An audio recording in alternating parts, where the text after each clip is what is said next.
Hola a todos, ¿cómo están? Buenísimo, buenísimo está esto. Dios los bendiga muchísimo. ¿Qué tal si le dan un mejor aplauso a nuestro Señor Jesucristo, que es nuestro Salvador? Señor, te bendecimos, te alabamos y te adoramos. ¿Qué tal si nos ponemos de pie? Los que están en casa también pueden levantar sus manos y repetir conmigo. En mi boca está el poder de la vida y de la muerte. Hablaré palabras de vida y no de muerte, de salud no de enfermedad, de riqueza no de pobreza, de bendición no de maldición, porque en mi boca hay un milagro. Dale un fuerte aplauso a la palabra del Señor. Definitivamente nosotros tenemos pérdidas, hemos tenido pérdidas que son, como digo yo, irreparables, irrecuperables. La muerte de un pariente, los padres, un hijo, un hermano, amigos cercanos, miembros de un equipo, miembros de una iglesia. Eso no logramos recuperarlo. Lo que logramos es obtener de parte de Dios un consuelo de parte de su Espíritu Santo. Así que vimos lo que es la esperanza de lo nuevo. Hoy nos toca ver el honor de ser podados, porque hay pérdidas que no son definitivas, sino son momentáneas mientras damos fruto, ¿verdad? Son podas, nos limpian para que llevemos fruto, más fruto y mucho fruto. La vid y los pámpanos. En Juan capítulo 15, verso 1, la escritura dice: yo soy la vid verdadera y mi Padre es el labrador. Todo pámpano que en mí no lleva fruto, lo quitará, y todo aquel que lleva fruto, lo limpiará, para que lleve más fruto. Y vosotros estáis limpios por la palabra que os he hablado. Permaneced en mí, y yo en vosotros.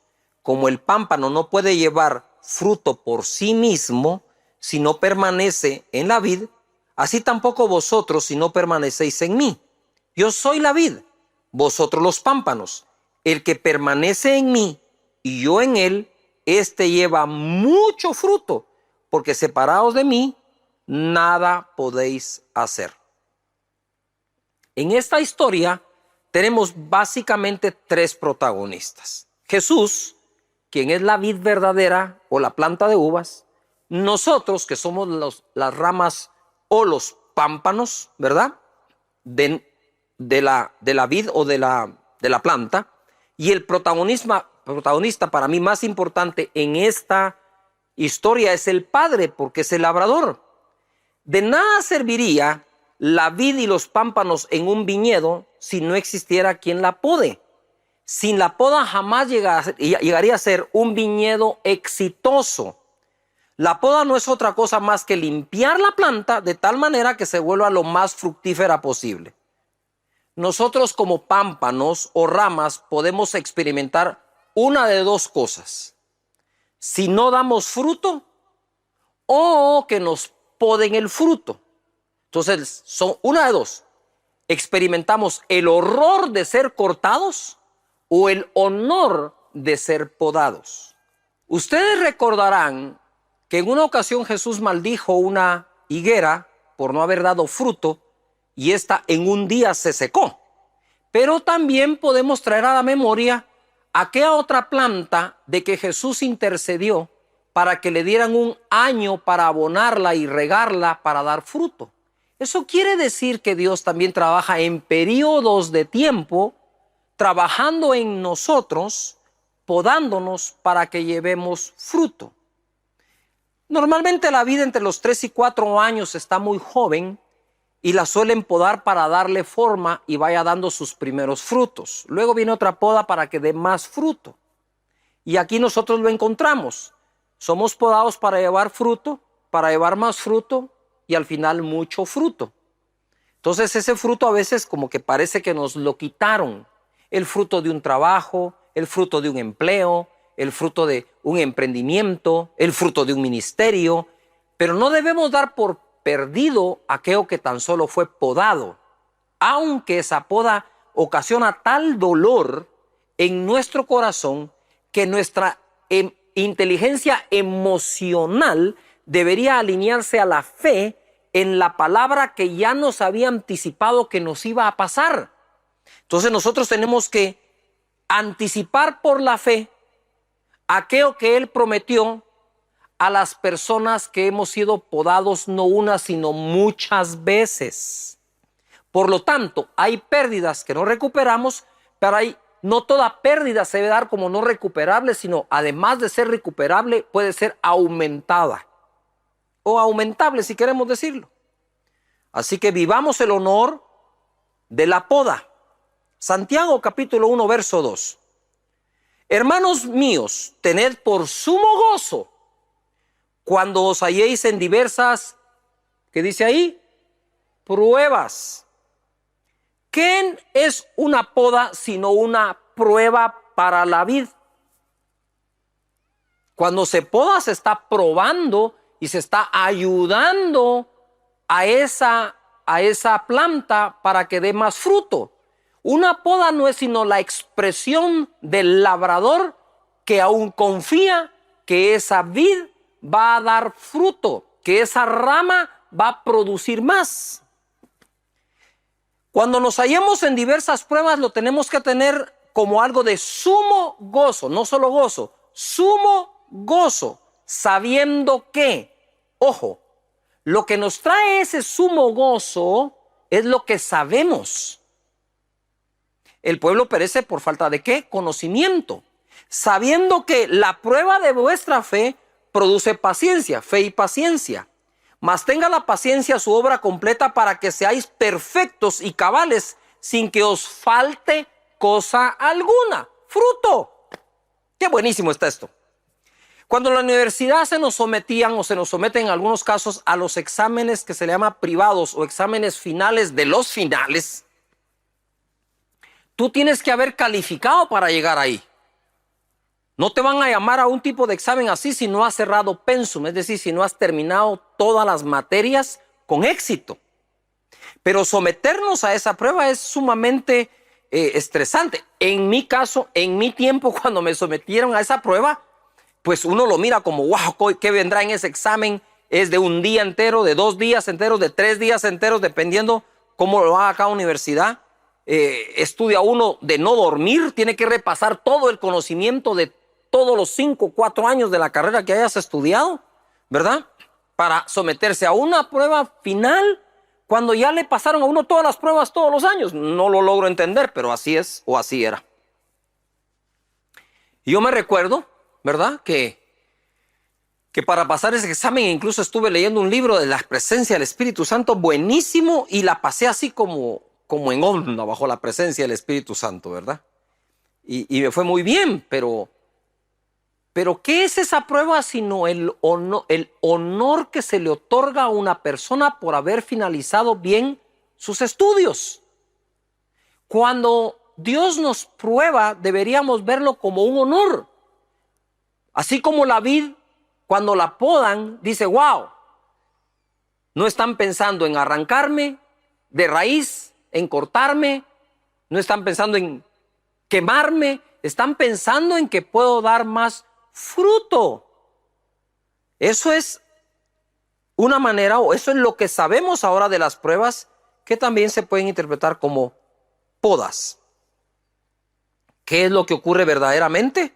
Que nos están podando para que llevemos más fruto. Quiero contarles un par de historias de gente que claramente fue podada en las Escrituras o en las historias de las Escrituras. Job capítulo 42, verso 10. Pongan mucha atención porque esto se pone buenísimo. Y quitó Jehová la aflicción de Job cuando él hubo orado por sus amigos y aumentó al doble todas las cosas que habían sido de Job. Si tan solo nosotros le creyéramos a Dios de que existe una poda en lugar de andar culpando a medio mundo. Dice la Escritura que Dios le quitó la aflicción a Job, que vaya si fue afligido, cuando él hubo orado por sus amigos y le dio el doble de todas las cosas que habían sido de Job o le habían sido podadas.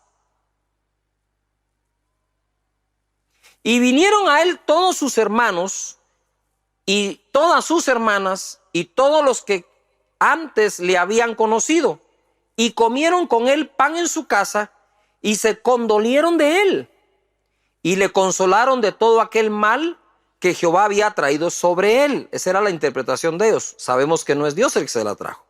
Y cada uno de ellos le dio una pieza de dinero y un anillo de oro.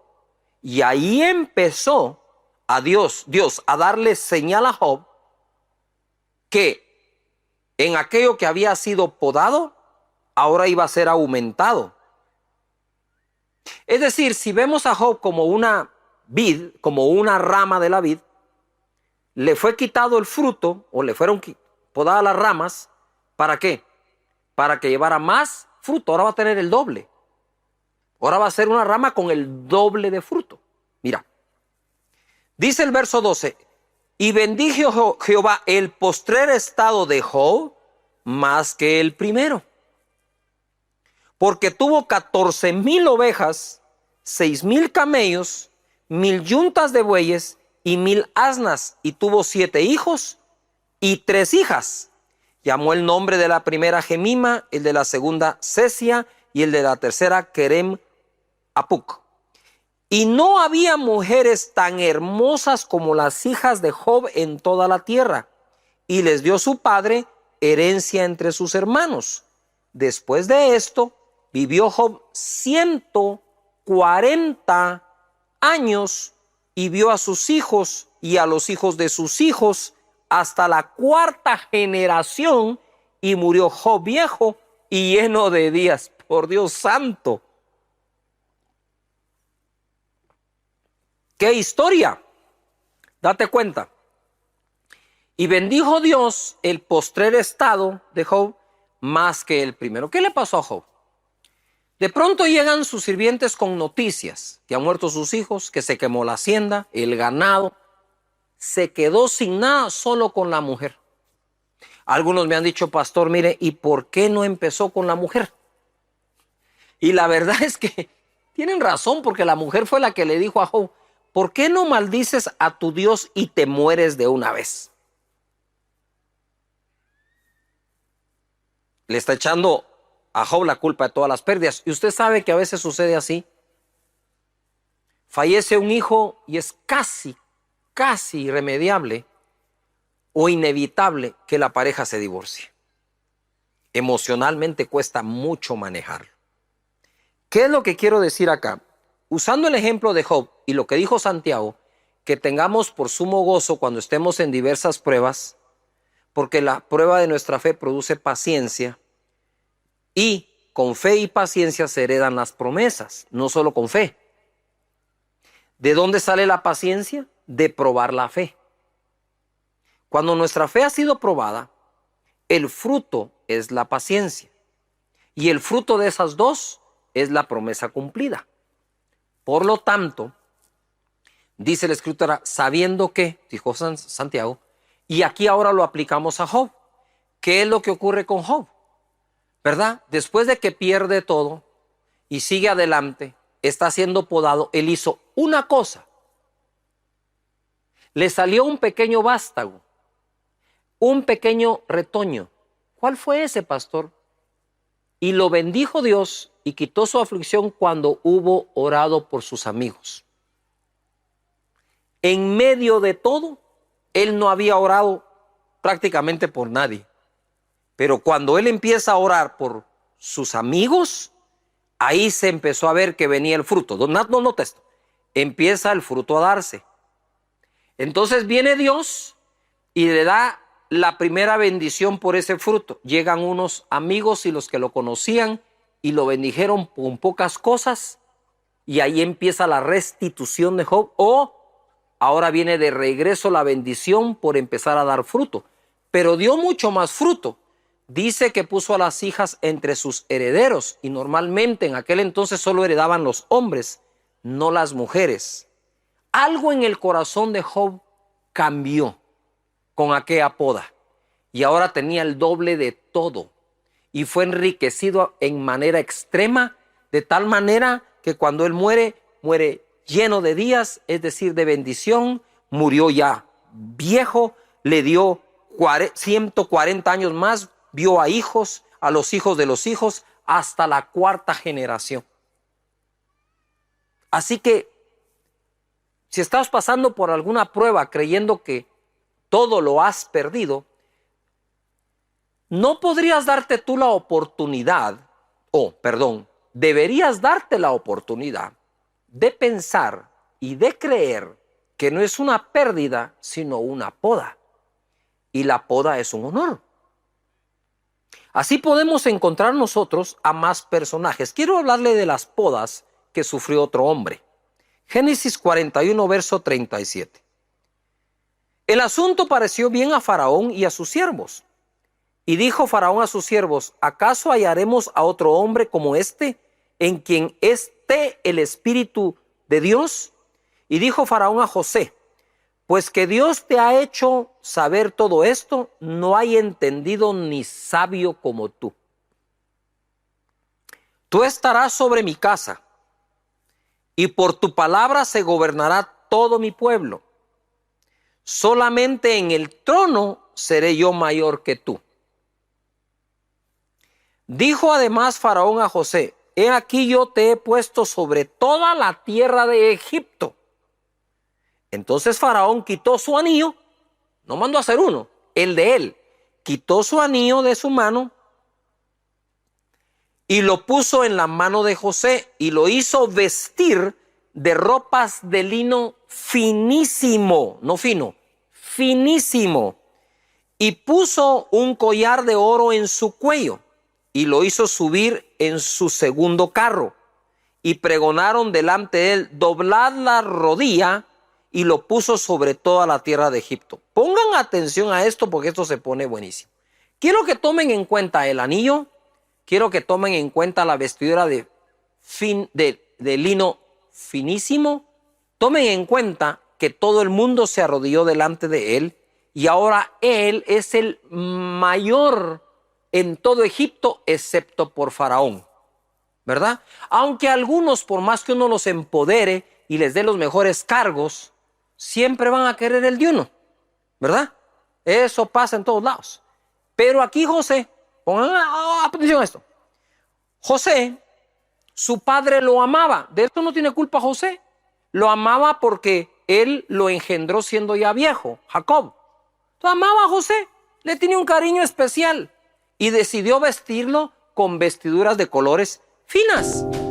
Entonces era la alegría de Jacob. Además de eso, Dios le dio un don de poder de soñar y de interpretar sueños. Eso también se lo dio Dios. No era algo natural de él, y la túnica se la dio el papá. Y luego los hermanos lo envidian y empiezan a venir las podas que José tuvo. Primero deciden ellos hacer como que muere y quitarle o podarlo de sus vestiduras finas, se las quitan. En lugar de tener un cargo preeminente por ser hijo favorito de José, de Jacob, lo meten en un cisterna, en un pozo. Luego de eso lo venden de esclavo. Ya de esclavo en casa de Potifar, de esa poda que le hicieron, él da fruto. Porque Potifar puso todos los bienes que tenía en manos de José. Es decir, ahora tiene una empresa o es un empleado de suma confianza, muy bien pagado, todo está en sus manos, ¿verdad? Y él está muy bien, dio fruto, tanto que decía el mismo Potifar: seguramente Dios está con este hombre porque todo lo que hace prospera. Ahí está ya José. Cuando de repente la señora de Potifar le echó el ojo a José, dijo: este jovencito está potable, ¿verdad? Lo quiso seducir, tan así que lo desnudó, le quitó sus vestiduras. Ya van 2 veces. Le quitan las vestiduras del papá, ahora le quitan las vestiduras que le había dado Potifar, y él sale corriendo desnudo. Pues obviamente así, ¿quién le va a creer que no hubo nada, no? Entonces lo meten a la cárcel, lo vuelven a podar. Entonces dio fruto. En la cárcel, por más de una década, fue la persona más sabia adentro, ¿verdad? Y el mismo jefe de la cárcel decía, Dios tiene que estar con este hombre, porque todo lo que hace prospera. ¿Quién va a decir que Dios está con alguien que está en la cárcel? Pues les cuento que a veces, para colmo, sí está Dios con gente que está en la cárcel a veces. Así le pasó a José. José estaba en la cárcel injustamente. Él lo sabía, tenía la conciencia tranquila, pero ¿qué esperanza podía albergar después de 5 años, 8 años, 9 años, 10 años, 12 años de que algo iba a pasar? Hasta que interpreta, ustedes saben, el sueño del copero, el sueño del panadero, y sacan a José de allí. Ahora José va a dar no fruto, no más fruto, sino muchísimo fruto, porque había sido podado. Cuando entonces el faraón dice, ¿sabes qué? No hay otro más sabio que tú. Tú estarás después de mí, detrás del trono. Lo que tú digas se va a hacer. Eso sí, ojo, ahí viene. Ojo, después de haber sido podado, ahora viene la bendición de dar fruto. Él dio fruto, así como Job dio fruto orando por sus amigos, así como José dio fruto y volviendo a interpretar los sueños, como fue un buen esclavo. Y ahora va a dar mucho más fruto. ¿Qué hace José? ¿Verdad? Ahí en la cárcel viene Faraón y le dice, le ponen una vestidura de lino finísimo, le ponen mi propio anillo, le dan un carro privilegiado, y cuando pasa José, todo el mundo se arrodilla. Dios mío, ¿qué fue eso? El resultado de una poda.